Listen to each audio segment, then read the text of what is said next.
Bab 19. Tetaplah menjadi sahabat Yehuwa. Paragraf 1 dan 2. Pertanyaan: siapa yang benar-benar bisa melindungi kita? Bayangkan Anda sedang berjalan di luar rumah saat langit mulai mendung dan menjadi semakin gelap. Lalu, kilatan petir mulai terlihat dan suara petir mulai menggelegar. Tidak lama kemudian, turunlah hujan yang lebat. Anda mencari tempat berteduh dan akhirnya menemukan tempat yang aman dan nyaman. Anda pasti lega. Kehidupan kita juga mirip dengan keadaan tadi. Keadaan dunia semakin kacau. Kita mungkin berpikir, siapa yang benar-benar bisa melindungi saya? Alkitab mencatat di Mazmur 91 ayat 2, "Aku akan berkata kepada Yehuwa, Engkaulah tempatku berlindung dan bentengku, Allahku yang aku percayai." Yehuwa bisa membantu kita menghadapi masalah kita. Dia juga memberi kita harapan yang cemerlang untuk masa depan kita. Paragraf 3. Pertanyaan: bagaimana agar Yehuwa bisa melindungi kita? Bagaimana cara Yehuwa melindungi kita? Dia bisa membantu kita menghadapi masalah apapun. Dia jauh lebih hebat daripada siapapun yang mencoba mencelakai kita. Kalaupun kita mengalami musibah, yakinlah bahwa Yehuwa akan menyingkirkan akibat buruknya di masa depan. Alkitab berkata dalam Yudas ayat 21, "Tetaplah berada dalam naungan kasih Allah." Kita perlu tetap dekat dengan Yehuwa agar bisa mendapat bantuannya pada saat yang sulit. Tapi, bagaimana kita bisa tetap menjadi sahabatnya? Membalas kasih Allah. Paragraf 4 dan 5. Pertanyaan: bagaimana Yehuwa menunjukkan kasih-Nya kepada kita? Untuk tetap menjadi sahabat Yehuwa, kita perlu ingat bahwa Dia sangat menyayangi kita. Pikirkan semua hal yang sudah Yehuwa berikan kepada kita. Misalnya, bumi yang indah yang dipenuhi dengan tumbuhan dan binatang yang mengagumkan, makanan yang lezat, dan air yang bersih. Melalui Alkitab, Yehuwa memberitahu kita namanya dan sifat-sifatnya yang luar biasa. Yang terutama, Dia menunjukkan kasih-Nya kepada kita dengan mengutus Yesus, Putranya yang Dia sayangi, untuk mati bagi kita. Hasilnya, kita punya harapan yang menakjubkan di masa depan. Yehuwa mendirikan kerajaan Mesias, yaitu kerajaan surga yang akan segera mengakhiri semua penderitaan. Kerajaan ini akan mengubah bumi menjadi Firdaus, yaitu tempat semua orang akan tinggal dengan damai dan bahagia selamanya. Cara lain Yehuwa menunjukkan kasih-Nya adalah dengan mengajar kita jalan hidup yang terbaik. Dia juga mengundang kita untuk berdoa kepada-Nya, dan Dia selalu siap mendengarkan doa kita. Jelaslah, Yehuwa sangat menyayangi kita semua. Paragraf 6. Pertanyaan: bagaimana kita bisa membalas kasih Yehuwa? Bagaimana kita bisa membalas kasih Yehuwa? Tunjukkan bahwa kita berterima kasih atas semua kebaikan yang sudah Dia lakukan bagi kita. Tapi di zaman sekarang, banyak orang tidak tahu berterima kasih. Pada zaman Yesus pun begitu. Dia pernah menyembuhkan 10 penderita kusta, tapi hanya 1 yang berterima kasih kepadanya.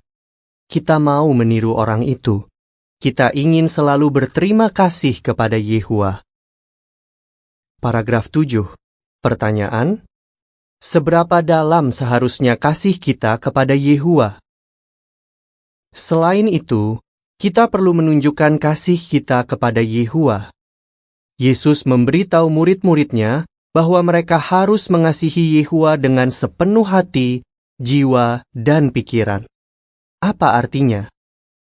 Matius 22 ayat 37 mengatakan, Dia menjawab, "Kasihilah Yehuwa Allahmu dengan sepenuh hati, sepenuh jiwa, dan seluruh pikiranmu." Paragraf 8 dan 9. Pertanyaan: bagaimana kita menunjukkan bahwa kita menyayangi Yehua? Apakah cukup hanya dengan mengatakan bahwa kita menyayangi Yehua? Tidak. Jika kita menyayangi Yehua dengan sepenuh hati, jiwa, dan pikiran, itu akan terlihat dari tindakan kita. Menurut Alkitab, jika kita menyayangi Allah, kita akan mematuhi perintah-Nya. Apakah itu sulit? Tidak, karena perintah-perintah-Nya tidak membebani. 1 Yohanes 5 ayat 3 mengatakan, mengasihi Allah berarti menjalankan perintah-Nya. Meski begitu, perintah-perintah-Nya tidak membebani. Kalau kita mematuhi Yehua, hidup kita akan bahagia dan memuaskan. Tapi, apa yang bisa membantu kita untuk tetap menjadi sahabat Yehua? Mari kita bahas. Semakin akrab dengan Yehua. Paragraf 10. Pertanyaan: mengapa kita perlu terus belajar tentang Yehua? Bagaimana kita mulai menjadi sahabat Yehua? Kita mulai mengenal dan bersahabat dengan Yehua sewaktu kita belajar Alkitab. Persahabatan ini bisa disamakan dengan api unggun. Agar api itu terus berkobar, kita perlu menambahkan kayu. Begitu juga, agar persahabatan kita dengan Yehua tetap erat, kita perlu terus belajar tentang Dia. Paragraf 11. Pertanyaan: apa hasilnya kalau kita terus belajar Alkitab? Jika kita terus belajar Alkitab, kita akan menemukan hal-hal yang sangat menyentuh hati kita. Perhatikan perasaan dua murid Yesus saat Yesus menjelaskan nubuat Alkitab kepada mereka. Dalam Lukas 24 ayat 32, mereka berkata, pantas saja hati kita sangat tersentuh saat Dia bicara dengan kita di jalan, saat Dia menjelaskan isi kitab suci. Paragraf 12 dan 13. Pertanyaan A. Apa yang bisa terjadi dengan kasih kita kepada Allah? Pertanyaan B. Bagaimana agar persahabatan kita dengan Yehua tetap erat? Para murid Yesus tersentuh karena mengerti isi kitab suci.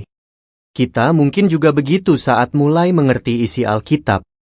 Hasilnya, kita semakin mengenal Yehua dan menyayanginya. Tapi kita perlu berhati-hati karena kasih kita kepadanya bisa mendingin. Setelah menjadi sahabat Allah, kita harus berusaha keras untuk menjaga persahabatan itu tetap erat. Ini bisa kita lakukan dengan terus belajar tentang Yehua dan Yesus. Selain itu, kita perlu merenungkan apa yang kita pelajari dan cara menerapkannya dalam kehidupan kita. Saat kita membaca atau mempelajari Alkitab, coba pikirkan, apa yang saya pelajari dari ayat ini tentang Allah Yehua? Kenapa saya harus menyayanginya dengan sepenuh hati dan jiwa? Paragraf 14. Pertanyaan: bagaimana doa membantu kita menjaga kasih kepada Yehua tetap kuat? Kita pasti sering mengobrol dengan sahabat kita, agar persahabatan itu tetap erat. Begitu juga, kita ingin berdoa dengan teratur agar kita semakin akrab dengan Yehua. 1 Tesalonika 5 ayat 17 mengatakan, berdoalah terus. Doa adalah hadiah yang luar biasa dari Bapa kita di surga. Jadi, kita ingin selalu berdoa dari hati. Jangan sampai doa kita hanya sekedar kebiasaan. Yehua ingin agar kita mengungkapkan isi hati kita.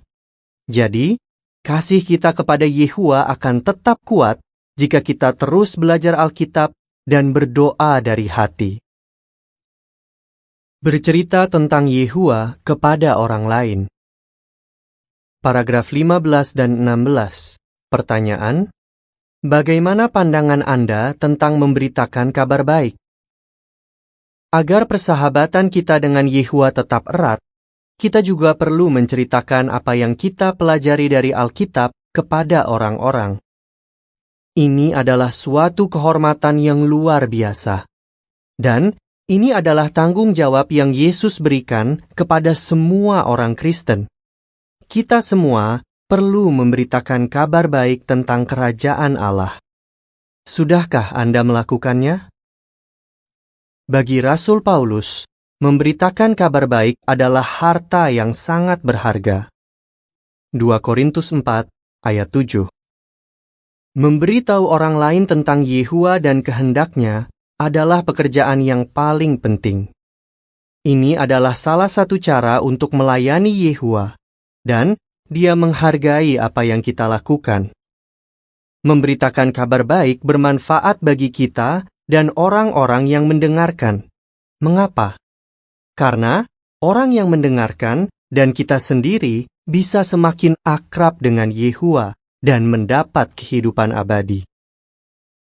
1 Korintus 15 ayat 58 mengatakan, "Maka, saudara-saudara yang saya kasihi, kalian harus teguh, tidak tergoyahkan, dan selalu sibuk mengerjakan banyak hal bagi Tuhan, karena kalian tahu bahwa kerja keras kalian dalam melayani Tuhan tidak sia-sia." Tidak ada pekerjaan lain yang bisa memberikan perasaan puas seperti itu. Paragraf 17. Pertanyaan: mengapa memberitakan kabar baik sangat penting? Memberitakan kabar baik sangatlah penting. Jadi, kita perlu memberitakan firman dengan bersemangat. 2 Timotius 4 ayat 2. Orang-orang perlu mendengar tentang kerajaan Allah karena Alkitab mengatakan, hari besar Yehua sudah dekat. Itu sudah dekat dan segera datang dengan cepat. Akhir itu tidak akan terlambat. Zefanya 1 ayat 14, Habakuk 2 ayat 3. Sebentar lagi, Yehua akan menghancurkan dunia setan yang jahat. Sebelum itu terjadi, orang-orang perlu diberitahu agar mereka bisa memilih untuk melayani Yehua. Paragraf 18. Pertanyaan: mengapa kita perlu beribadah kepada Yehua bersama para penyembahnya?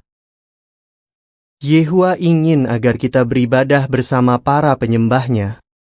Alkitab memberitahu di Ibrani 10 ayat 24 dan 25, "Mari kita saling peduli, supaya kita bisa menggerakkan satu sama lain untuk menunjukkan kasih dan kebaikan, tidak melalaikan pertemuan kita seperti kebiasaan beberapa orang, tapi saling menguatkan, dan melakukan semua itu dengan lebih bersungguh-sungguh lagi, karena melihat hari itu semakin dekat." Kita perlu berusaha sebisa-bisanya untuk menghadiri setiap pertemuan saksi-saksi Yehua. Di sana, kita bisa saling menguatkan dan menyemangati. Paragraf 19. Pertanyaan: apa yang bisa membantu kita menyayangi anggota sidang? Pada saat menghadiri pertemuan saksi-saksi Yehua, kita akan bertemu banyak teman yang bisa membantu kita menyembah Yehua. Kita akan bertemu beragam anggota sidang yang juga ingin melakukan yang terbaik untuk menyembah Yehua. Tapi, mereka juga tidak sempurna dan bisa berbuat salah seperti kita. Saat itu terjadi, maafkanlah mereka. Kolose 3 ayat 13 mengatakan, "Kalaupun ada alasan untuk tersinggung, kalian harus tetap bersabar satu sama lain dan saling memaafkan dengan tulus. Sama seperti Yehua dengan tulus memaafkan kalian, lakukan itu juga." Berfokuslah selalu pada sifat-sifat baik dari anggota sidang. Dengan begitu, kita akan semakin menyayangi mereka dan semakin akrab dengan Yehua. Kehidupan yang sebenarnya. Paragraf 20 dan 21. Pertanyaan: apa kehidupan yang sebenarnya itu? Yehua ingin semua sahabatnya memiliki kehidupan yang terbaik. Alkitab berkata bahwa kehidupan di masa depan akan jauh berbeda dengan kehidupan sekarang. Di masa depan, kita akan hidup selamanya, bukan hanya 70 atau 80 tahun. kita akan menikmati kehidupan abadi di Firdaus yang indah, dengan kesehatan yang sempurna dan dalam lingkungan yang damai dan bahagia. Inilah yang Alkitab sebut sebagai kehidupan yang sebenarnya. Yehuwa berjanji untuk memberi kita kehidupan itu. Tapi sekarang, kita harus melakukan segala sesuatu untuk menggenggam kehidupan itu. 1 Timotius 6, ayat 12 dan 19. Paragraf 22. Pertanyaan A. Bagaimana kita bisa menggenggam kehidupan yang sebenarnya? Pertanyaan B. Mengapa kita tidak bisa mendapatkan kehidupan abadi hanya dengan upaya kita sendiri? Bagaimana kita bisa menggenggam kehidupan yang sebenarnya? Kita harus berbuat baik. 1 Timotius 6, ayat 18. Artinya, kita perlu menerapkan apa yang kita pelajari dari Alkitab. Tapi, kehidupan yang sebenarnya tidak bisa kita dapatkan hanya dengan upaya kita sendiri. Kita bisa mendapatkan itu karena kebaikan hati Allah yang luar biasa. Itu adalah hadiah dari Yehuwa kepada umatnya. Roma 5, ayat 15. Dia benar-benar ingin memberi umatnya hadiah ini. Paragraf 23. Pertanyaan, mengapa kita perlu membuat keputusan yang benar sekarang? Coba pikirkan. Apakah saya menyembah Allah dengan cara yang Dia inginkan? Kalau kita menyadari bahwa kita perlu membuat perubahan, segeralah buat perubahan itu.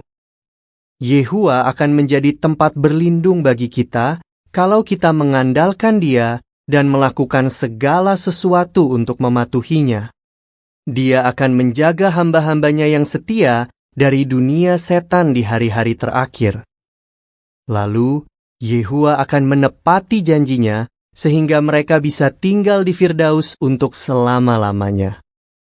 Jadi, kita bisa mendapatkan kehidupan yang sebenarnya kalau kita membuat keputusan yang benar mulai dari sekarang. Ringkasan 1. Yehuwa menyayangi kita. Allah begitu mengasihi dunia ini sehingga Dia memberikan putra tunggalnya, supaya setiap orang yang beriman kepadanya tidak dibinasakan, tapi mendapat kehidupan abadi. Yohanes 3, ayat 16. Bagaimana Allah menunjukkan kasih-Nya kepada kita? Mazmur 91, ayat 2. Yehuwa adalah tempat berlindung kita. Dia bisa membantu kita menghadapi masalah kita. Mazmur 37, ayat 29. Dia memberikan harapan yang cemerlang bagi kita. 1 Timotius 6, ayat 12 dan 19. Allah akan memberi kita kehidupan abadi di Firdaus yang indah, dengan kesehatan yang sempurna, dan dalam lingkungan yang damai dan bahagia. 2. Yehuwa ingin agar kita menyayanginya. Kasihilah Yehuwa Allahmu dengan sepenuh hati, sepenuh jiwa, dan seluruh pikiranmu. Matius 22, ayat 37. Karena Allah mengasihi kita, bagaimana kita bisa membalas kasih-Nya? Lukas 17, ayat 12-17. Berterima kasih atas semua yang telah Allah lakukan. Matius 7, ayat 16-20. Melakukan kehendak-Nya setiap hari. 1 Yohanes 5, ayat 3. Mematuhi perintah-perintah Allah. 1 Timotius 6 ayat 18. Berbuat baik kepada orang lain. 3. Jagalah kasih kita kepada Yehuwa tetap kuat. Tetap berada dalam naungan kasih Allah. Yudas 21. Bagaimana agar kita tetap dekat dengan Yehuwa? 1 Tesalonika 5 ayat 17. Sering berdoa. Matius 28 ayat 19 dan 20, 2 Timotius 4 ayat 2. Berusaha sebisa-bisanya untuk menceritakan kerajaan Allah kepada orang lain. Amsal 2 ayat 1-5. Terus belajar tentang Yehua. Ibrani 10 ayat 24 dan 25. Menghadiri pertemuan saksi-saksi Yehua dengan teratur.